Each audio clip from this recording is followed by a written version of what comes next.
Κυρίες και κύριοι, καλησπέρα σας. Στην τροχιά των εξελίξεων που υπάρχουν για τις υποδομές κινείται πλέον η περιοχή μας, με τα δεδομένα να είναι θετικά στην κατεύθυνση επανεκκίνησης των έργων. Η αναθεώρηση της σύμβασης με τον Μορέα περιλαμβάνει ένα πακέτο σημαντικών προεκτάσεων, με κυρίαρχη την παράδοση του συνόλου του έργου στην κυκλοφορία το Σεπτέμβριο του 2016. Δηλαδή τότε ολοκληρώνονται και περιμετρικός Καλαμάτας αλλά και το τμήμα Λεύτρος Σπάρτη. Παράλληλα, ο δρόμος θα είναι ο πρώτος στον οποίο θα εφαρμοστεί ένα αναλογικό σύστημα διοδίων και μέχρι τότε θα υπάρξουν σημαντικές μειώσεις στην επιβολή τους.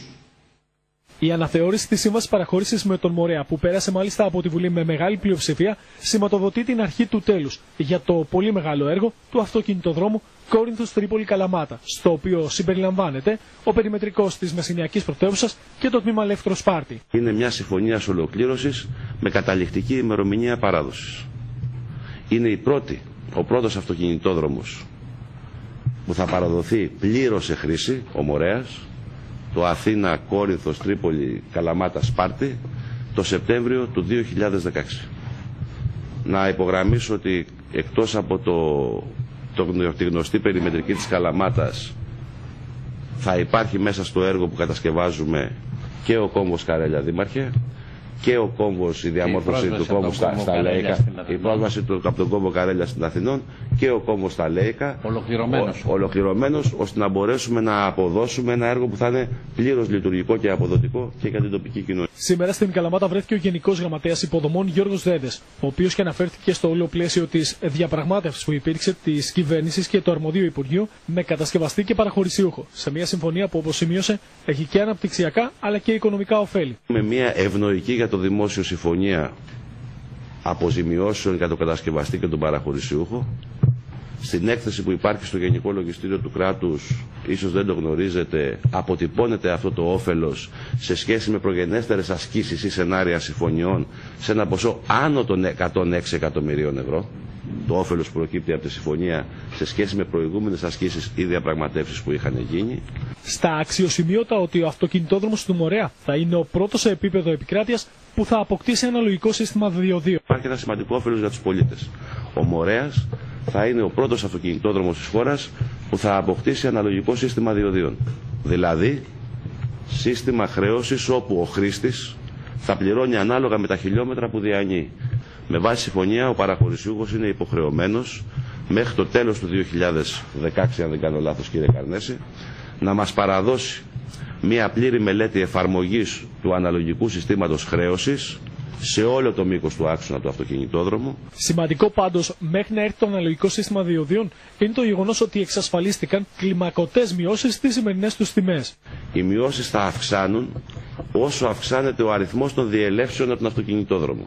Για τους καθημερινά εργαζόμενους, για αυτούς που έχουν καθημερινές σχεδόν μετακινήσεις για να πάνε στη δουλειά τους και διέρχονται από σταθμούς διοδίων, οι εκτόσεις αυτές θα φτάνουν στην τάξη των 70% μέχρι και 70% της σημερινής τιμής των διοδίων. Πάντως, η παρουσία του κυρίου Δέδε στην Καλαμάτα επεφύλαξε και θετικές εκπλήξεις, αφού ανακοινώθηκε ένα χρηματοδοτικό πακέτο της τάξης των 4 εκατομμυρίων ευρώ, εξασφαλισμένο μάλιστα για το Δήμο. Οι δύο βασικές του κατευθύνσεις θα αφορούν την αντιπλημμυρική θωράξη στο Δήμο, αλλά και την επικαιροποίηση του master plan του λιμανιού της Μεσσηνιακής Πρωτεύουσας.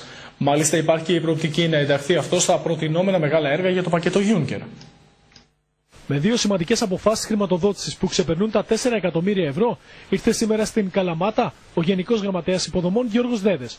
Σε μια περιοχή η οποία έχει δοκιμαστεί από πλημμυρικά φαινόμενα στο παρελθόν, νιώσαμε από τη στιγμή που τέθηκε το θέμα από τον Δήμαρχο, τους συνεργάτες του και τους φορείς, ως πρώτη προτεραιότητα και υποχρέωσή μας να ενισχύσουμε το θέμα των αντιπλημμυρικών δικτύων, των δικτύων των οβρίων και που αφορά την ίδια την πόλη της Καλαμάτας. Έτσι σήμερα, όπως σας είπε ο Δήμαρχος, είμαστε στην ευχάριστη θέση να ανακοινώνουμε ότι μεταβιβάζουμε την πίστοση 3 περίπου εκατομμυρίων ευρώ στο Δήμο. Σήμερα μας παρέδωσε και τη σχετική απόφαση με την οποία χρηματοδοτεί το Δήμος Καλαμάτας με το ποσό περίπου των 3 εκατομμυρίων ευρώ, ποσό το οποίο είναι υπεραρκετό για να δώσουμε λύση σε ένα μεγάλο πρόβλημα της θωράκισης από πλημμύρες της περιοχής, από τη Θουρία σχεδόν μέχρι τον Έδοντα, αν συνυπολογίσουμε και τις 800.000 ευρώ του έργου της περιφέρειας που θα γίνει στη νέα είσοδο. Είναι ένα πολύ σημαντικό έργο για την πόλη. Μια σημαντική αντιπλημμυρική παρέμβαση πρόκειται να τρέξει το επόμενο διάστημα σε ένα σημείο που πονά ο Δήμος της Καλαμάτας, ενώ παράλληλα στα όσα ανακοινώθηκαν υπάρχει και ένα ποσό κοντά στο 1 εκατομμύριο ευρώ για την επικαιροποίηση του master plan του λιμανιού.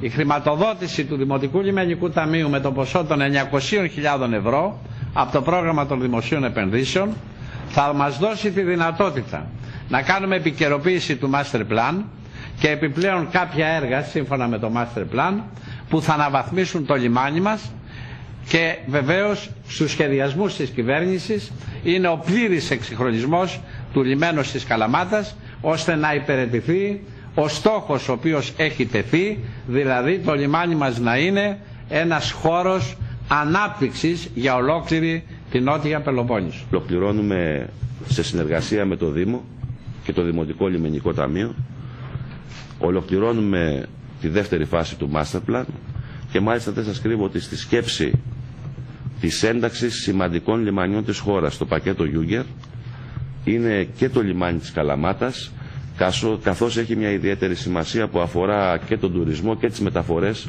στην ευρύτερη περιοχή της Μεσογείου και του ελλαδικού χώρου.